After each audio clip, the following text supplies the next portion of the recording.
Hello everyone, welcome back to the channel. आज के इस वीडियो में हम बात करने वाले हैं Indian institute of management Nagpur के पीएचडी प्रोग्राम की डिटेल्ड एडमिशन पॉलिसी के बारे में, जो पीएचडी बैच 2026 टू 2030 के लिए एप्लीकेबल है। अगर आप मैनेजमेंट, सोशल साइंसेज, ह्यूमैनिटीज़ या रिलेटेड एरियाज में डॉक्टोरल रिसर्च का प्लान बना रहे हो तो ये वीडियो आपके लिए बहुत इंपॉर्टेंट होने वाली है। मैं इस पूरे डॉक्यूमेंट को बिल्कुल टॉप से बॉटम तक एकदम सेम ऑर्डर में सिंपल इंग्लिश में एक्सप्लेन करूंगा ताकि आपको कोई कन्फ्यूजन ना रहे। सारी इंपॉर्टेंट लिंक इस वीडियो के डिस्क्रिप्शन में मिल जाएगा और हमारी वेबसाइट newacademy.com विजिट करें। वीडियो स्टार्ट करने से पहले अगर आपको ऐसे डिटेल्ड एडमिशन अपडेट्स पसंद आते हैं तो वीडियो को लाइक करें, चैनल को सब्सक्राइब या फॉलो करें, नोटिफिकेशन बेल ऑन करें, कमेंट करके अपने डाउट्स लिखें और इस वीडियो को अपने फ्रेंड्स के साथ ज़रूर शेयर करें। अब चलिए इंट्रोडक्शन से स्टार्ट करते हैं। आईआईएम नागपुर का PhD admission process batch 2026 to 2030 के लिए शॉर्टलिस्टिंग और सिलेक्शन क्राइटेरिया को डिफाइन करता है। इस प्रोग्राम का मेन ऑब्जेक्टिव है कंटेक्चुअली रेलेवेंट और सोशली कॉन्शियस एकेडमिशियंस और रिसर्चर्स को डेवलप करना जो मैनेजमेंट फील्ड्स में थॉट लीडरशिप एस्टैब्लिश कर सकें। प्रोग्राम ड्यूरेशन की बात करें तो पीएचडी प्रोग्राम टोटल 4 साल का होगा। पहले 2 साल कोर्स वर्क के होंगे, जिसके बाद एक कॉम्प्रिहेंसिव असेसमेंट कंडक्ट की जाएगी। इसके बाद रिमेनिंग पीरियड में कैंडिडेट्स अपना थीसिस वर्क करेंगे जो एक एडवाइजरी कमेटी के सुपरविजन में होगा। अगर ज़रूरत पड़ती है तो मैक्सिमम 1 साल का एक्सटेंशन पॉसिबल है, लेकिन ये एक्सटेंशन डिसर्टेशन एडवाइजरी कमेटी के चेयरपर्सन की रिकमेंडेशन और प्रोग्राम एग्जीक्यूटिव कमेटी की अप्रूवल के बाद ही मिलेगा। इंपॉर्टेंट बात यह है कि 4 साल के बाद एक्सटेंशन पीरियड के दौरान स्टाइपेंड नहीं मिलेगा जब तक प्रोग्राम एग्जीक्यूटिव कमेटी और डायरेक्टर से स्पेशल अप्रूवल ना हो। इस प्रोग्राम के कंप्लीशन पर जो डिग्री अवार्ड की जाएगी वो होगी डॉक्टर ऑफ फिलॉसफी यानी पीएचडी। अब बात करते हैं एरियाज ऑफ स्पेशलाइजेशंस की। बैच 2026 टू 2030 के लिए IIM Nagpur following academic areas में पीएचडी ऑफर करेगा।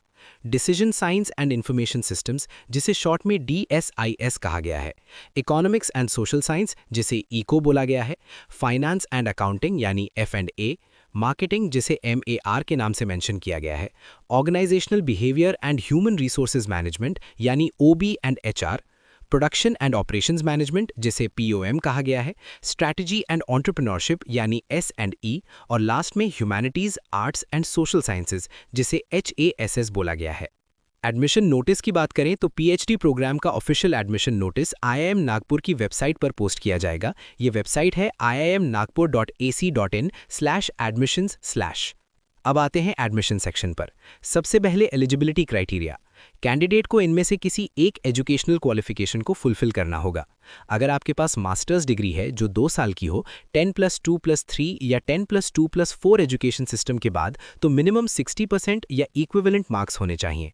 अगर आपके पास post graduate diploma in management है जो 2 साल का हो, तो भी मिनिमम 60% मार्क्स चाहिए। प्रोफेशनल क्वालिफिकेशंस जैसे CA, ICWA या CS वाले कैंडिडेट्स भी एलिजिबल हैं, लेकिन उनके प्रोफेशनल क्वालिफिकेशन में मिनिमम 50% एग्रीगेट मार्क्स होने चाहिए और साथ ही बैचलर्स डिग्री में मिनिमम 60% मार्क्स होने चाहिए। अगर आपने 5 ईयर का इंटीग्रेटेड मास्टर्स डिग्री किया है जो 10+2 के बाद हो, तो मिनिमम 60% मार्क्स रिक्वायर्ड है। अगर आपके पास 4 ईयर या 8 सेमेस्टर का बैचलर्स डिग्री है जो 10+2+4 सिस्टम का हो, तो मिनिमम 60% मार्क्स होने चाहिए। डॉक्यूमेंट में क्वालिफाइंग डिग्री और मिनिमम परसेंटेज का एक डिटेल्ड मैपिंग दिया गया है। जैसे अगर आप सिर्फ 4 ईयर बैचलर्स डिग्री के बेसिस पर अप्लाई कर रहे हैं तो मिनिमम 85% रिक्वायर्ड है। मास्टर्स डिग्री के केस में 60%, बैचलर्स प्लस मास्टर्स के केस में मास्टर्स डिग्री के 60%, प्रोफेशनल क्वालिफिकेशन के साथ मास्टर्स हो तो भी 60%, सिर्फ प्रोफेशनल क्वालिफिकेशन के केस में 50%, बैचलर्स के साथ प्रोफेशनल क्वालिफिकेशन हो तो प्रोफेशनल क्वालिफिकेशन में 60%, इंटीग्रेटेड 5 ईयर डिग्री के केस में मास्टर्स इक्विवेलेंट के 60%।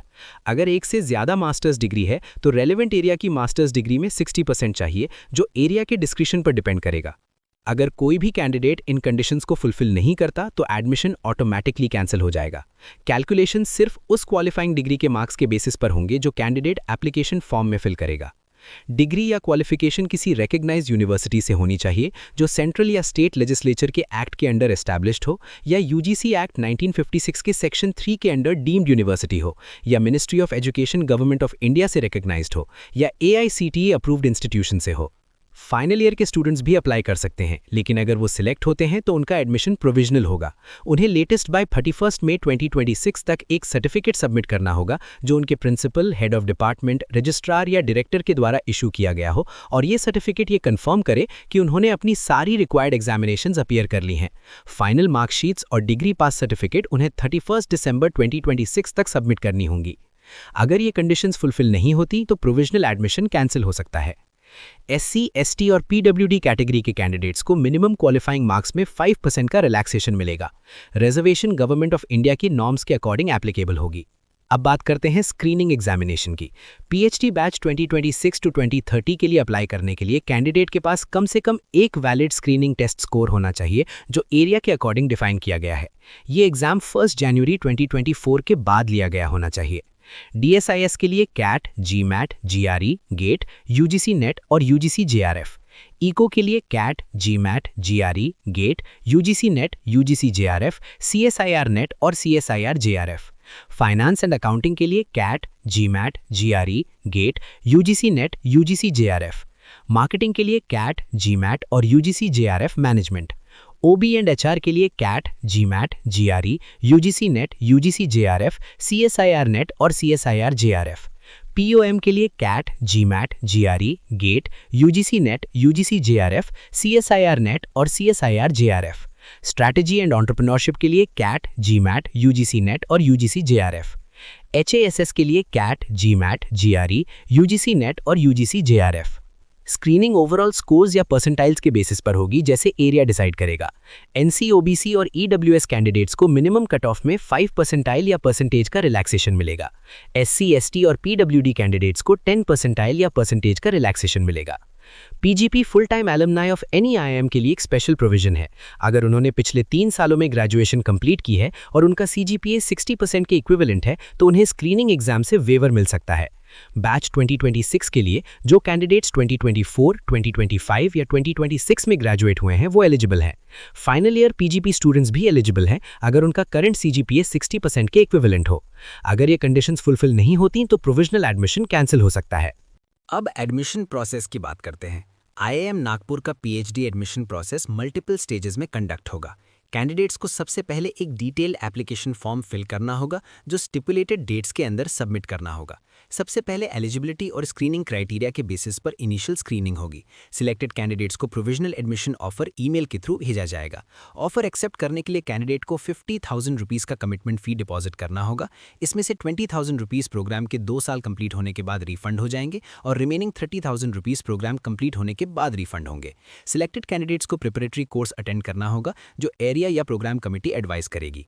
एप्लीकेशन प्रोसीजर ऑनलाइन होगी। Candidates maximum 2 areas of specialisation के लिए अप्लाई कर सकते हैं। सिंगल एरिया के लिए एप्लीकेशन फी 1,000 रुपीज़ है और 2 एरियाज के लिए 1,500 रुपीज़।